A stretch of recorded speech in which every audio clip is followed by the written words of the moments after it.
So the foolishness with Ricky Skerritt and West Indies cricket continues. Kieran Pollard is now officially the new captain of the West Indies T20 and ODI teams. And just to add some context to the madness, Pollard could not make the West Indies World Cup squad 2 months ago, and he is now the West Indies captain. Pollard has not played ODI cricket in 3 years and is now the West Indies captain. Pollard is a batsman who averages 25.7 in over 100 ODI internationals, and he is now the West Indies captain.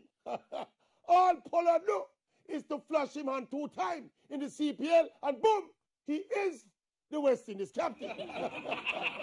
Pollard is a 32-year-old veteran with questions about his commitment to West Indies cricket, and his reward for that, he's the captain of the West Indies team. And people are asking, who else if not Pollard? Me say anybody who is younger. Make Hetmeyer the captain with an eye on the future.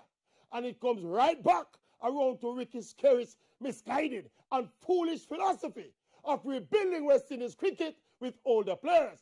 Players who even in their prime never improved the fortunes of the West Indies team. Ricky Skerritt is a professional politician who is out of touch with the current realities of West Indies cricket and is just there trying to make every past player and every out-of-favor player happy. Check it. This is West Indies cricket, and Ricky Skerritt, I wreck it.